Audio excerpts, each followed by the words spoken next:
and Notch Video. So, with more than 20 years of experience, Jessica is an expert in corporate strategy, C-suite thought leadership, and crisis communications. She has acted as a trusted advisor for some of the most recognizable brands in North America, including Samsung, to build or rebuild positive brand sentiment and trust with consumers and key stakeholders. Over the past few years, Jessica has helped traditional brands navigate and adapt activities through the emerging financial tech and data privacy spaces. She lives in Toronto with her husband, two boys, and several four-legged friends. She's a lover of sports and traveling, and she believes adventure always awaits those who seek out new experiences. So, without further ado, I will hand this over to Jessica. Maya, and welcome. I don't know how many people, I only see a few, but welcome to everybody. Maya did a great intro of me. I'll just build on it just a little bit so you know who I am. I did speak to a group of the Enactus participants last year in an educational session, and it was really fun. So, just to build on that, as Maya said, I've been 20 plus years in the business, which has seen a lot of changes, And we are at the precipice of yet another transformation in communications and PR when we think about AI and how we communicate and the platforms we communicate and all of that. So it is really, really exciting to talk to you tonight about both content as well as storytelling. So, I have had the pleasure of working on thousands of different campaigns across a number of different really exciting brands. I've also been able to work in 4 different countries. So I work in Canada now, but I've also worked in Germany, the UK, and the US. I ran a team for about 2 years out of New York City, but was based in Toronto, which was a lot of fun because when you think of the other markets, they are both concentrated but filled with really exciting opportunities for both brands and in the earned media space, which I've been in for a long time. I thrive under pressure. I often say yes and then just figure it out. And I realize that that's probably something that you guys can really, really appreciate given all of the fast-paced nature of both Enactus and the projects and the focus you have on your academics. So, really it is my absolute pleasure to be talking to you tonight, and I hope that you find lots of this engaging. I don't need to talk ad nauseum, and certainly I know we said questions at the end, but I'm happy to answer questions if you want to put your hand up and interrupt or any of those things, because sometimes it's better to ask a question in the moment to get clarity than having to wait. So feel free to interrupt for sure. As Maya said, I have 3 brands that I run, and it's an interesting dynamic for sure. North is all about corporate communications, strategic communications, and C-suite conversations. And there we really build brands, and we are in the storytelling realm of building trust. And sometimes we build trust and sometimes we rebuild trust. But at all times, we're trying to be both as transparent and as possible with the brands that we serve. Under MSL actually worked in the influencer space before influencer had a name. And MSL has a number of different clients that are very, very focused on influencers, key opinion leaders. They call them KOLs. And those are the people who advocate for the brand, whether it's paid or organic. And I know you learned a little bit about organic influencers before, but it's all about how do you create a holistic campaign where all of the levers you can possibly have for all of the audiences you're trying to influence are all running simultaneously and with the right messages. And as I go through the presentation, I hope that I'm stitching together how content and storytelling helps across all of those pieces. And then, very appropriately, Notch is actually an agile content and video team. We have a series of producers. We have a very large network of creators that we go out to.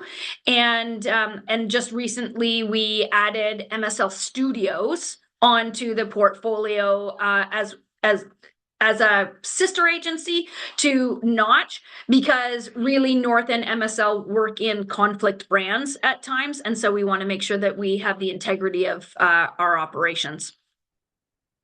So tonight, really, we're gonna cover creating captivating content. We're going to talk about storytelling in the digital for digital audiences, and then really, I'm going to open it up to a bit of an Ask Me Anything Q&A, and it doesn't have to follow what I covered tonight, and I'll do my very best to answer. And if I can't answer it tonight, I will follow up with you after.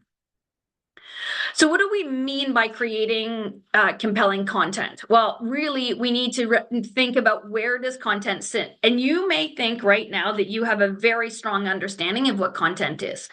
I'm going to challenge you that content is a lot of different things on different platforms with different ways of showing up to the audiences you're looking at. And there are opportune times to pull certain levers, and then there are times where you let organic build and then you amplify. So many of those things all go together. We call this a peso model. So this is paid media, earned media, shared media, and owned media. And it's been very interesting because, I've been involved with Enactus for a couple years now, and every single time I'm at the judging table with my pieces of paper, I am looking for the earned media portion of an Enactus campaign. And it's not always there, but it is an easy one if you're really thinking about this model and the content you're deriving. So communications is content, paid media is content, shared media is content, as are the owned channels that you can take advantage of. So really, when I'm talking about this peso model, I'm talking about like ads or sponsored content. I'm talking about local newspapers or TV. I'm talking about community radio, student radio, thought leadership or opinion pieces that you can craft yourself because you really are excited about the programs that you're building for Enactus. And then there's the shared media, which is the social media that you have already been going through in the other learning modules. And then owned media. Not everybody takes advantage of owned media, and done right, that owned media strategy can really help your content get noticed.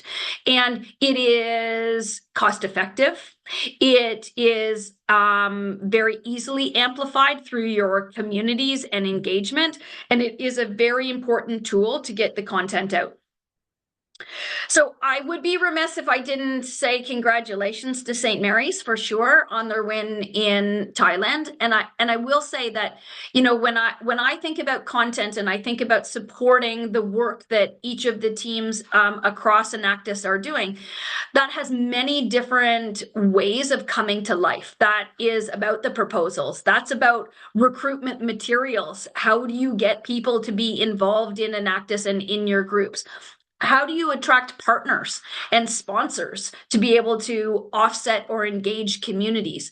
And certainly, there's the video content that people would probably be thinking about, the social media content, that organic that you're looking at. But I would also say that, thinking about that judge's collateral and the program and results that you're looking is really important content to be thinking about. What is the story you're trying to tell with the content that you have created? And that means that you also have to understand social in Canada and how things get both shared and amplified. So, we're talking about 33.1 million different users of social media in Canada. That's That is an A plus in population of people who are participating. And certainly the average time that they spend looking at content, no matter what kind of content you're talking about, is gaining points every single year. And I actually was in some presentations today with both TikTok, YouTube, Pinterest, and Reddit.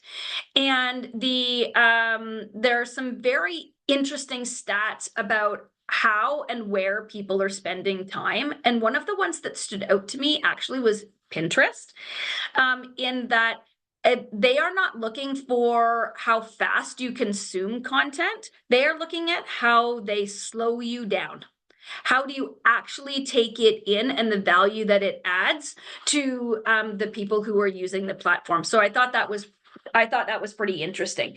And of course, when we're talking about content and we're talking about channels, you can't ignore the fact that there's like a 6 second, a 15 second, a 30, and a 60 in the way people consume media now. So you really have to think about what kind of content you are producing in long form, and then the shorts that you cut it down into.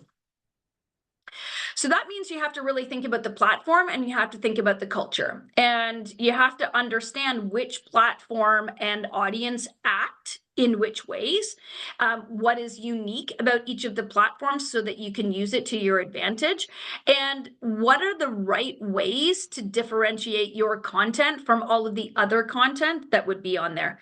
And I think this leads really nicely into this conversation about culture. How do you really tap into some of those cultural pieces to be relevant and get engagement? So I thought this was pretty handy just to be able to give you guys, because you'll get this presentation after, is to think about how you distribute your message across the various platforms. And if you got this in another presentation, I'm sorry for the repetitiveness, but sometimes learning is like that. You have to see it in a few different ways, and it'll resonate in for you differently. So really, Instagram is all about the entertainment, whereas and the content is about the reels and the stories, right? There's collaboration opportunities between maybe a partner and the Enactus team to be able to really showcase what is happening on their project. That could be an interesting strategy if you were looking at how you increase visibility and shareability of content. And then, it goes across. Facebook skews a little bit older, and it's all about connections with family and friends. So, you have to make sure that you're also using your family and friends in the right ways to be able to amplify the great work you're doing.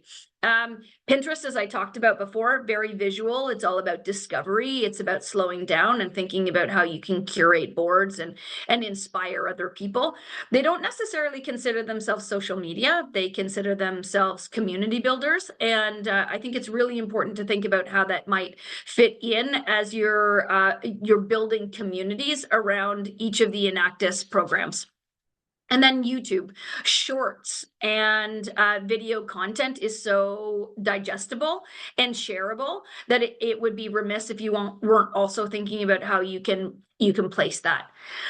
Reddit at times for brands, maybe not so much for some of your audiences, can be a little bit intimidating. It comes from a place that is moderated, but it does give you a very big opportunity to say, critique, support, and build community conversations. It is where people go for recommendations, for clarity. It is becoming a very important search platform, and it is one of the sources that AI looks for, because AI in communications is looking for authentic recommendations, and it loves a Q&A format. So it is important when you're thinking about how you might answer some of the questions about projects that the Enactus teams are doing, or things you're doing for yourself as you're growing in your career. And then TikTok is all about the entertainment, but it also is becoming a search engine. It is taking away a lot of share from the Googles of the world in terms of being able to connect both an audience to a product, to a message, to amplification and sharing all of that. So how do you think about culture and tapping your content into those minor moments that are quite meaningful to a number of different audiences? Well, first of all, you have to know your audience and you have to know who you're trying to reach. And in today's world, two primary audiences are who you're looking at. You're looking at humans and you're looking at algorithms. And humans and algorithms behave differently. But you have to think about these two audiences when you're thinking about your content. And this goes back to something I said a few moments ago when you're looking at format. When you're looking at how you distribute your content, think about how is it easily going to be both digested and shared on the human side, and how is it easily discoverable and shareable for an algorithm. So this is important because where even 6 or 8 months ago, information may have existed only on a website page. It can't live there only anymore. It has to be discoverable in forums. It has to be discoverable in formats that are bulleted Q&A format, that kind of thing, so that the algorithm will pull them up and create a link to that content. It's really important also on a cultural perspective to solve a problem. Like, what is it that your audience is relating to? There are a number of different trends that you can lean into, but almost all of them hit home on this very human element of the problem you're trying to solve. It's really important to tell a story, and people love a good story. They also can't argue with a good story. So if the story is your own and you can create this beginning and end almost sandwich type story, it's really beneficial to being able to help build both brand and awareness for your programs. Thinking about how it ignites the senses, so like very visual, you can leverage audio. Each one of us knows that the placement of a really good soundbite or a really good song engages more people than it does dissuades them from engaging with your content. And be precise. You have to understand, and this goes back to understanding the platforms. How long do you have to capture the attention and keep the attention of the audience you're going after? TikTok is shorter than Pinterest. Pinterest is longer than Facebook. Facebook is longer than Instagram. And so you really have to think about how this content is curated for each of those platforms. It is also a lot more fun to infuse your personality, humor, some fun into the content that you are developing, right? And content for the sake of content used to be okay, but it's not so much anymore. What you're trying to do is create an action, change a behavior. You're trying to make sure that it gets amplified and shared elsewhere. So it's really important to think about what is it you want your audience to do after you have delivered the content, depending on the platform. And while you've already covered organic and I talked about PESO, so paid, earned, shared, and owned, I think it is worthwhile in terms of your Enactus projects, but also in your own career, to think about how you might be able to optimize some of the content you create. If you create an article for a student newspaper, or you contribute to a local newspaper, let's say you're in Halifax or you're in Edmonton, and you contribute to one of the papers, then how do you ensure that not only can you share it, but you can maybe garner more audiences in a in a greater way with just a small amount of amplification. So, you think about keywords, you think about captions, you think about some of the AI search terms, and it goes back to some of that formatting. How do you make it really discoverable when you're trying to share and capture the attention of audiences? Which leads into making it very discoverable. Make it so easy for people to share it on. In fact, that can be your call to action. How do you build momentum for the content you have? By actually asking people to both share or engage in a way that you can amend the content, build the content, or get better. When I was listening to the Instagram, when I was listening, well, Instagram, TikTok, and YouTube, they were all talking about, like this episodic and series-based content. How can you tell a story from beginning to end, maybe over 5 parts? If you are working on something that is super exciting, but you want to lengthen out the amount of time that you have with your audience and how you engage with them, perhaps think about doing long form content, but then releasing it in a variety of different chapters, right? And whether that's a visual chapter or whether that is a continuum of something you're posting on your LinkedIn or any of the other platforms, how do you make sure that you're bringing the audience along within that storytelling aspect? And then I don't know how many times I would double down, triple down, like all of the downs on the proofreading. I work in a lot of new business. I work in a lot of people sending me articles, people sending me pitches, people sending me content. And it is unbelievable what our eyes do to connect words. And sometimes we feel like we don't have the time, but I would tell you, proofread everything multiple times. And in fact, if you don't use the read aloud function in email or Word, I hope I've just taught you something new, because the read aloud function in review is unbelievable.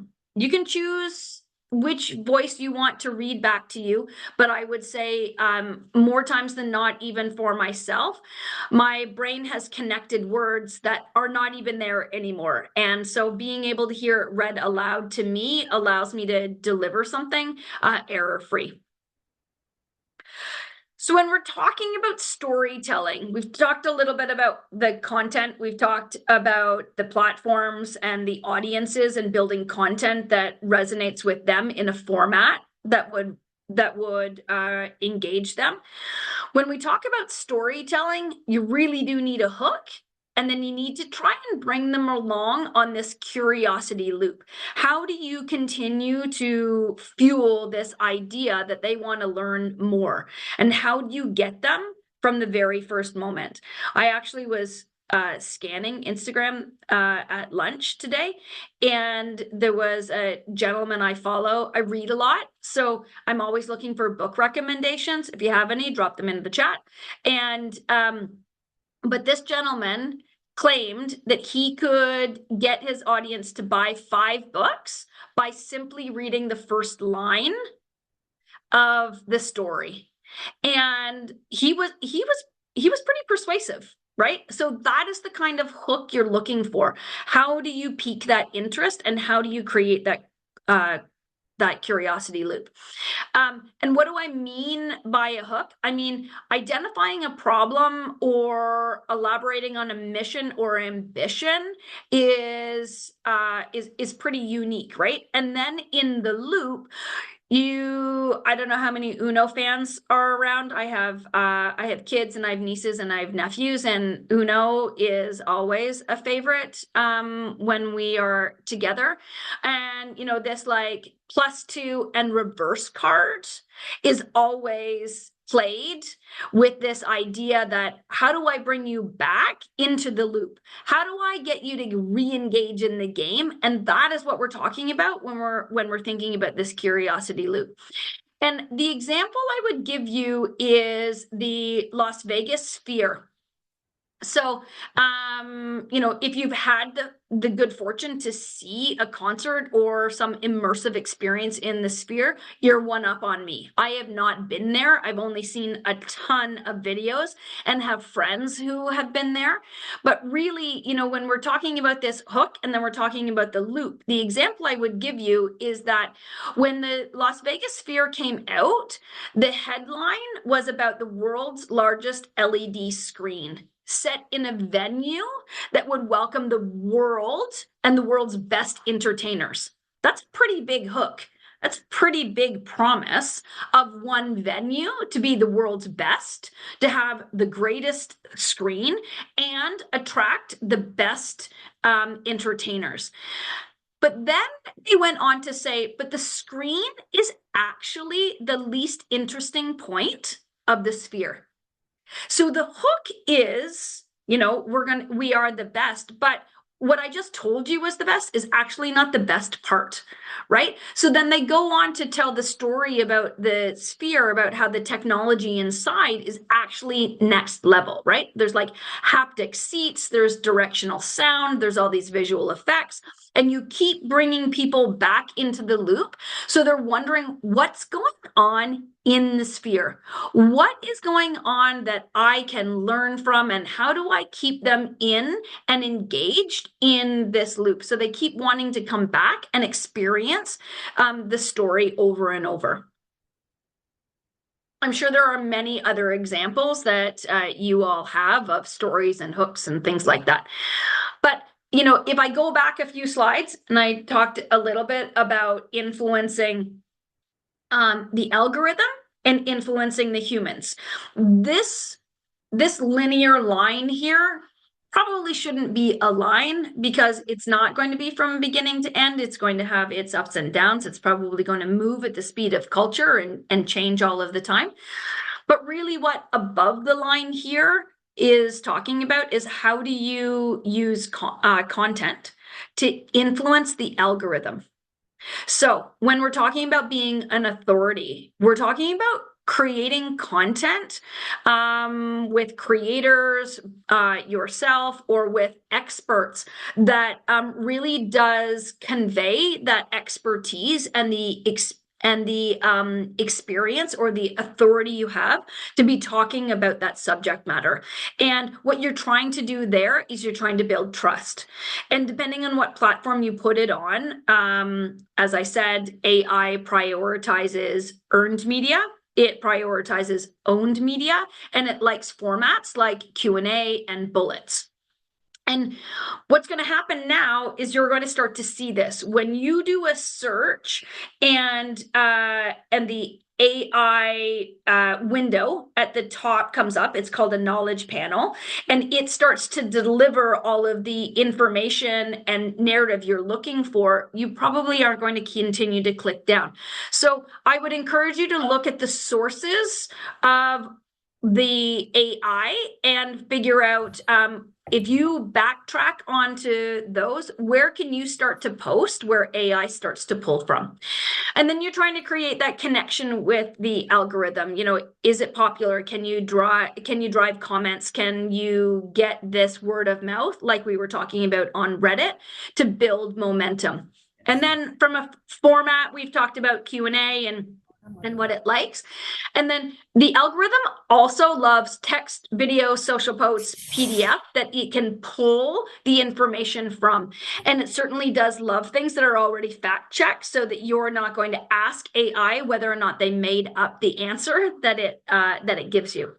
And then below the line, when I'm talking about authority, connection, formats, multimedia, and platforms for your content, I am talking about humans, and I'm talking about tapping into cultural phenomenons. I'm talking about trending moments. I'm talking about how you can create content that resonates and really does tell these like heartfelt stories and pulls on those human aspects of the audiences you're looking for. So, humans are drawn to real world experiences and content that truly engages them.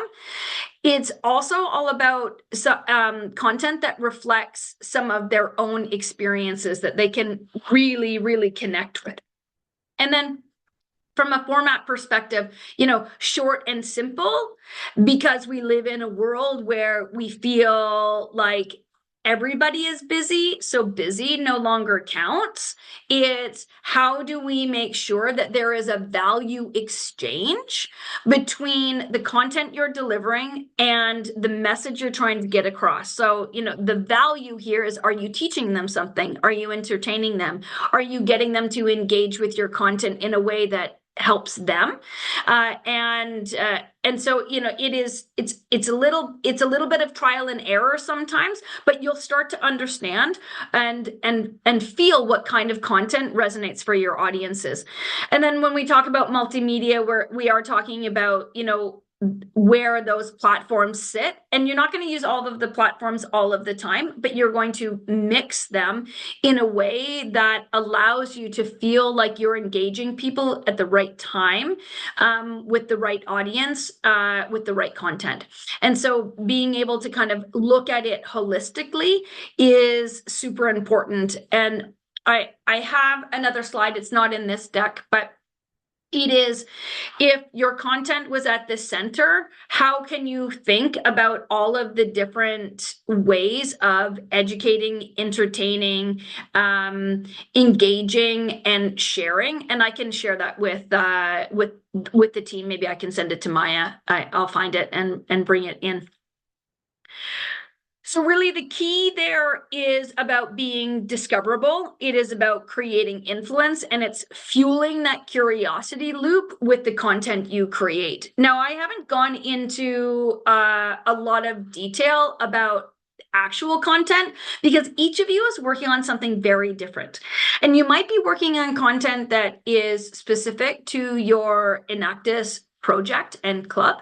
It might be about what you're doing as a leader for yourself within Enactus, or it could be that you're looking at trying to create content that builds your own personal brand and profile as you start to think about what is next for you, either in the academic realm or beyond academics.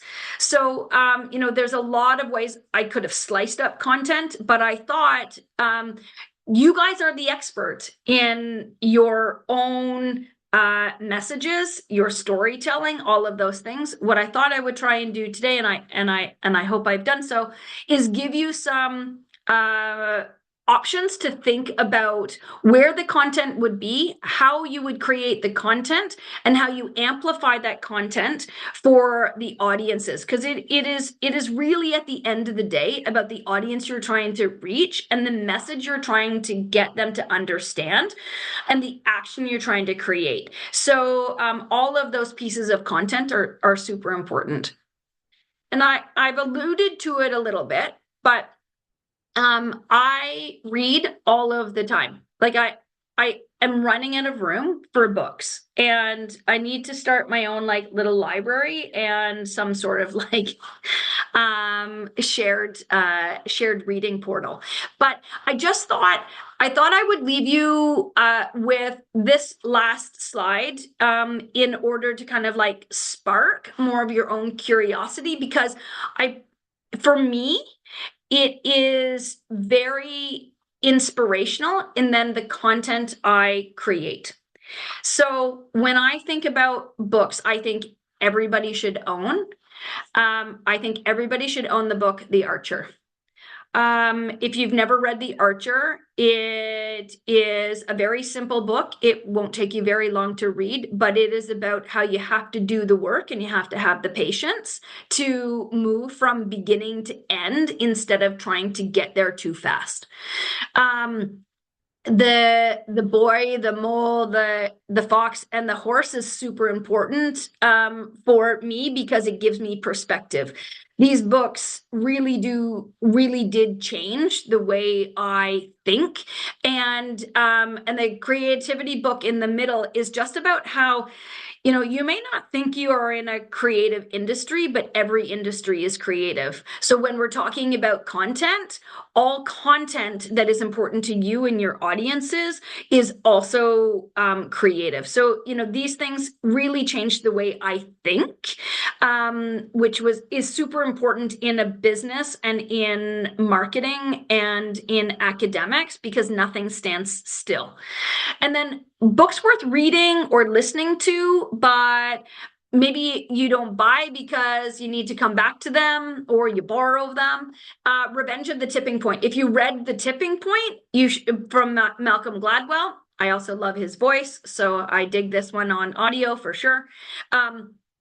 Is The Revenge of the Tipping Point is really interesting, because we thought we had it all worked out. We thought we knew the right kind of number to move things to a trend, or move things to a viral moment, or move things to a behavioral change. And you know, if I draw parallels with some of the judging I've done for Enactus, and thinking about these unbelievable solutions that the teams are coming up with to solve problems, what might look very linear right now, with a little bit of time, will change again, because human behavior changes. And then the perfect story and TED Talk storytelling are really important, because you'll learn how to create this, like, either sandwich effect or elongated effect on storytelling. And it will, again, depend on your audience, how much time you have, and what platform you're going to put it on. So these ones are really worth listening to.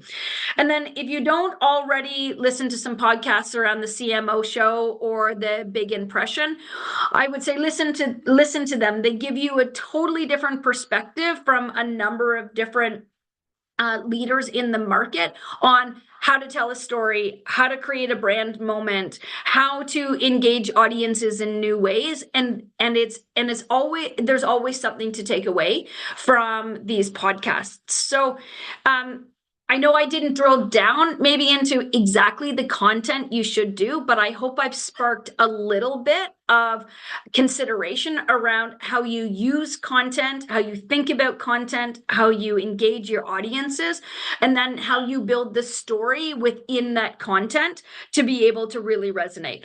So it is 6:40. And I'm going to wrap up. I'm going to stop sharing my screen in the hopes that maybe there are a few questions that I can answer, or we can dig into something that maybe I went too fast over. Stop sharing. Oh, there's way more people than I thought. Hi, guys.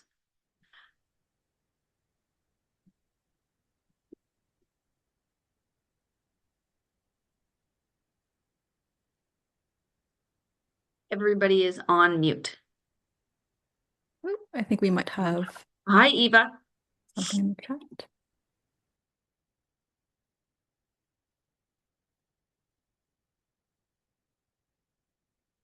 Any questions? Does anybody have a current project that they're working on that they want to talk about or think about, or any of those things? Hi, Mackenzie. Hi, can you hear me? Jen, yeah. I just had a question for you, actually. I was wondering, out of all of the experience you've kind of gained working at these different places, which Yeah. one have you felt you made the most creative content with? Yes. Well, there's a number of them. Can I give you a few? Yeah. Yeah. Okay. So we've done some exceptional work for American Express. And we've done that with, like, macro celebrities. And we've also done those with, Canadian influencers that have very niche communities, but important communities to American Express. So that's been one of the ones that's been highly creative. And that is all about the platform and dissemination of information to get people to think about whether or not the American Express is the right card for them, no matter what age they're at. And we're all very young on this call, so it could be that the old days of an American Express were a bit like your grandpa's card, whereas American Express now is all about the experiences and the privileges and the opportunities that the card provides. So that's been really fun because the brand needed a refresh and the brand needed to be like built up and reach new audiences. So the content has been really fun. And then there's been Heineken 00, where we took over a streetcar in sober January. And that was really fun because we also needed to take a category that is so well known and has such history, and it is trying to gain a very different market. Those have been pretty fun pieces. I've done some really great work with P&G on Secret or Olay, or there's been some Formula One things. So there's been some really fun ones. That sounds awesome. Thank you so much. Oh, you're welcome. Before we move on to the next question, I'm just going to ask if everyone can please answer this quick survey. It'll just take a couple seconds there, but just let me get it up. You're answering the survey. I'm just gonna let this noisy dog in. 1 second, guys. Sorry. Oh, hello.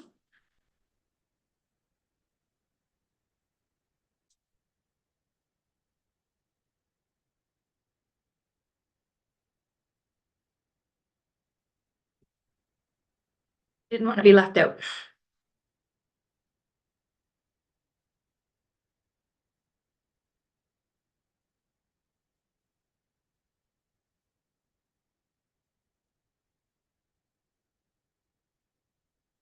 Did I just cancel that for you? Sorry. No, hope not. Oh no, it comes up on like everyone's individual screen, so if you exit, it won't close the whole Didn't thing. think I should rank my own presentations.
Okay, and I think we're good to get back to it. I did notice a question in the chat here. It's from Sydney. She said, "Hi, you mentioned using humor within content. Is there anything to watch out for when going for a comedic tone?" Yes. Yes. I would say avoid macro politics. I would say if you're trying to create a cultural moment, just think 3 steps ahead. Think about how it would land with the audience, and just be aware of how it may come across. Comedy, you can play it safe for sure. But it can go badly sometimes. I mean, I wouldn't go all the way Chris Rock, But I think you could get away with some Leanne type humor if you guys watch any of that series on Netflix or any of hers. I mean, I'm a big Chelsea Handler fan, so like I love that kind of humor, but I wouldn't do that to my own brand. That's her brand.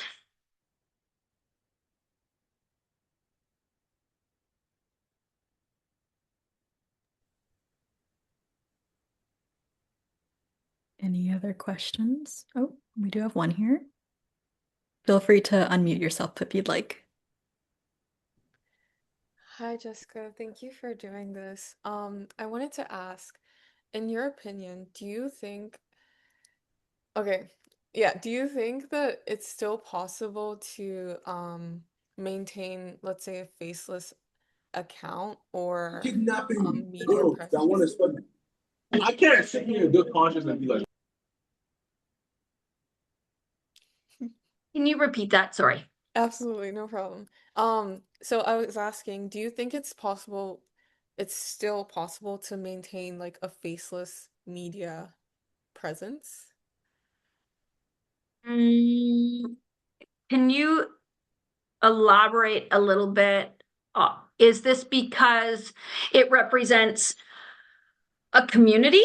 It represents a group?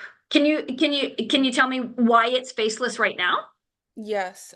So let's say it's okay. I know in some cases it's okay, but it's still okay. For example, as let's say for example there's a motivational quotes page. In that case, there are many that are like faceless, but let's say in other instances like a coffee shop or something like that. Um Can it still be like profitable if it's faceless? I know that like people want interaction and like presence of individuals. Um, yeah, what Uh, do you think? okay, let's take the coffee shop.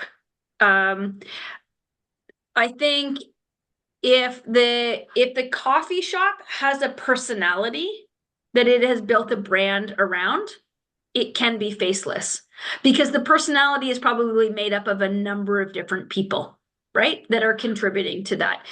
If let's say, you were talking about somebody who was trying to build profile because they owned the coffee shop, then they couldn't be faceless, right? Yeah. You can't build that kind of profile. But if you're trying to build, let's just stick with your cafe example. If you're trying to build a cafe that is all about the great tunes that go with latte art, right? Let's just say that, right? Yeah. Your content is going to have incredible clips of sounds and then Mhm. probably that artist on top of that latte art. And so that's the personality of the cafe. So you're going Yeah. to lean into the brand and the story of the cafe. So then it can be faceless. But things shouldn't be faceless if you are just trying to avoid criticism or if you're trying to avoid other those things. Then I would think about why you have a page or a profile at all that you might be worried about, and maybe workshop it a little bit to figure that out. Does that make sense? Yeah, it definitely does. Yeah, it helped me just like understand that you also have to have a focus for your brand, like lean into it, for example, the community Your thing. brand should have like mission, Mhm. values, and a vision, Mhm. right? And it should be as simple as possible, right? And you should be able to articulate it to somebody if you were riding in an elevator with them. Yes. Like think about, if you only had 30 seconds with somebody, how would you describe your cafe and why is it the one that they should come and visit? Because you have trending artists, you have the best barista, I'm sticking with your theme here, Toyin. So you would be able to build around that, and you probably have mission and values that are aligned to that anyway. Okay. Perfect. Thank you so much. Yeah, yeah.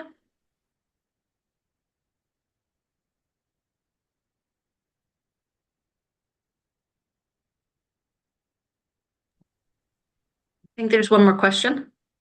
Hi. Hello. Can you hear me? Yeah. Perfect. Um, so I have my own business side that I'm working on right now, and it's related to the healthcare system in Canada. And from my understanding at this point is that most of my audience and my people are usually at LinkedIn because that's mostly where the professionals or like all the doctors and physicians and all of those people are. So I was trying my best to like grow my LinkedIn but the best way I could and make it look professional so when I go approach people through there it doesn't look weird like who is this person coming from. But like I was always afraid of how to introduce like my right now my project it is currently running the pilot project for me to like start this whole business. But so like I don't have the actual innovative product yet, which is coming up soon, but it's still not there yet. However, I want to create that, like prepare people for that day when my product comes so people don't say, where is this coming from like randomly. But I do not know how to prepare for that. I don't even know if LinkedIn is the right place for me to do that, or what are some ways for me that I can technically start my story with my project and how I'm going to be doing this. So the small bio that falls under your profile picture should tell a mini story about the chapter that you are in right now of your of launching your business or launching your product, launching your services, right? You probably want to talk about your passion for healthcare, passion for Canadians. If you have a very specific community or audience you are trying to engage, I would put that up there. Mm-hmm. And then I would say if you are coming down the line where you're about to launch a business and you have some content there, but you're not yet ready to launch your exact business and your own content, how do you prime the audiences that you're engaging on LinkedIn to be very curious? So that curiosity loop I was talking about. Yes. Um, how do you create a few breadcrumbs or a little bit of this tease around stats that are making you decide to launch this business? And I don't know what realm of healthcare, but let's just say this is like a toothbrush. Yeah. So let's talk Yep. about toothbrush. You know, if there were stats that you were rallying around kids needing to brush more, oral healthcare being a sign of total body health. If you were talking about if there was something in a political budget about more dental care and they had some stats, I would start to tell your story and think about creating a demand to understand more by leaning into stats that are already out there. Right. Right? So then when you bring your content, it is like you have led them down this path of, well, we need this, they need this, there's a demand for this, and this is me. And this is where I Mm-hmm. fit in this market, whether it's niche or mass.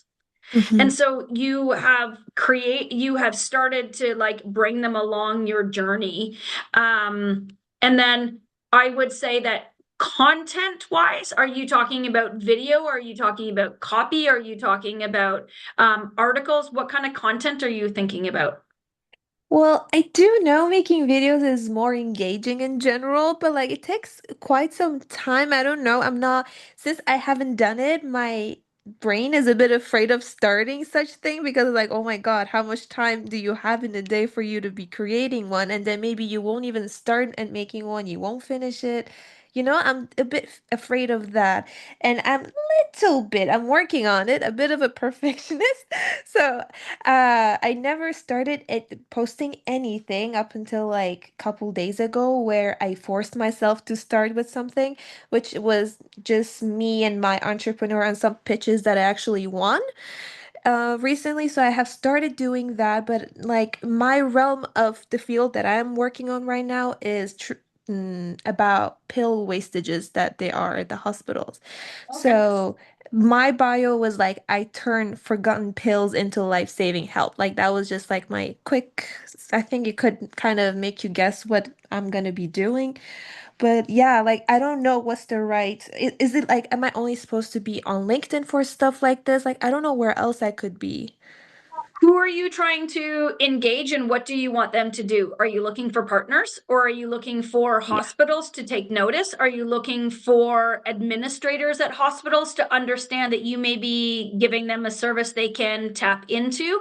You have to go back to the audience. And so I would say LinkedIn is a great place to join communities that may get you closer to people who can exchange pills if that's what you're talking about.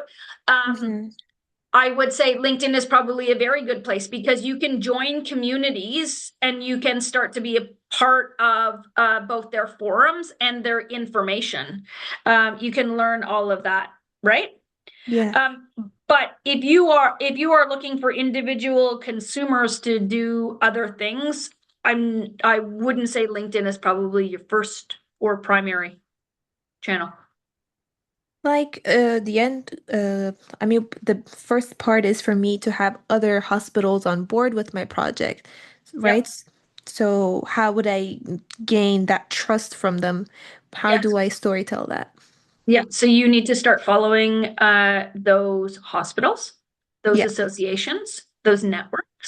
And then you have to do a little bit of due diligence on who would be connected to those communities.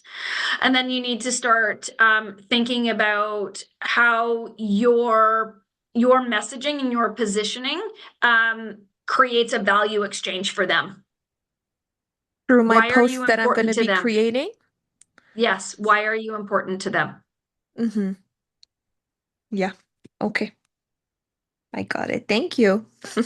Yeah, no problem. Okay, we do have a couple of questions in the chat here. Maybe we can Yeah, take I see it. just the last one here, and then I think after that we'll probably wrap up if that's okay. Yeah, yeah, yeah, yeah. So you want me to take uh the goals for the social, or you want me to go to the risks in content creation? We'll do the goals, the one from Raven. So, hi Jessica, this is my first session with you Yep. for an Enactus project that is still in its development early stages. What goals should I have for its socials? Is SEO enough? Should socials be used for an additional tool for fundraising? Uh, Yes. No, SEO is probably not enough if the behavior you're trying to create is to learn more information. I would say you probably want to also apply some geo to your SEO. So you want to start thinking about how you are influencing the algorithm as well, because SEO is paid. So you are going to be able to push some of your content to the top if you've got the right keywords that you've paid for. But the AI or the like AI search, you should think about the format of some of your content and whether or not it fits some of what I talked about a little bit around bullets, Q&A, like forums. Like, are you asking the question and then answering the question? And think about what those prompts would be. Think about the 10 things somebody would put into a search on your project or your product, and then be prepared to answer those questions somewhere where it's discoverable. And that could be LinkedIn, that could be a website or a forum on Reddit, depending on what your actual project is about. But make it also very attractive to the AI search in addition to the SEO. But SEO will get you mass, and it's just that the way in which people are searching, you guys would know this because you're also searching, is changing, right? So it's almost a zero-click environment anymore. People take the knowledge panel at the top as their information, and they don't click through to a website, or they don't click through to the next thing. So how do you make sure that AI is bringing up your information into that knowledge panel? Awesome. Thank you so much, Jessica. This was an amazing session. I loved seeing all of the engagement from the students. Thank you again for those in attendance. I know we're kind of getting right at 8 o'clock there, but just want to announce that, just to make sure that you check our events and deadlines page for more speakers, sessions, and anything coming up. But yeah, that is everything. If you do have any questions, feel free to put them in the chat, and maybe Jessica, we can forward those to you, or maybe answer them on our socials or something. But Yeah, no yeah, problem. yeah, amazing. But everyone, have a lovely evening. Thank you for your time, guys. Good luck with all your projects.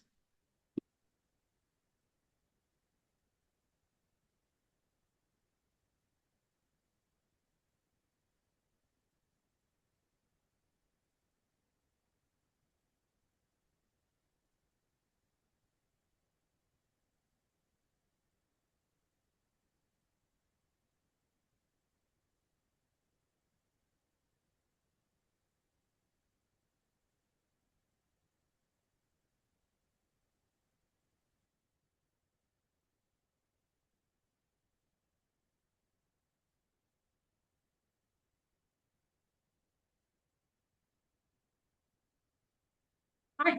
Okay. Awesome. Well, thank you so much. The fundraiser one is a tough one. Like Yeah. right, when you're trying to get people to give you money, there are a lot of other things to think about, because and I didn't want to say it overtly, but you have to think about a bit of a closed loop too, right? So Yeah. the communication has to be up front. You have to have the right content. People then engage in it, but then you have to be able to go back, Yeah. because you have to you have to create a relationship with those people. You don't want it to be a one and done. So anyway, yeah. Well, let me know if there's any feedback, or if I missed the mark or any of those things. You guys can tell me. I'm always interested to hear what the students have to say in the survey results. So you can let me know. Yeah, absolutely. Thank you so much again for your time this evening. Yeah, it was nice to meet you. Amazing. Have a good one. Bye. Okay, bye.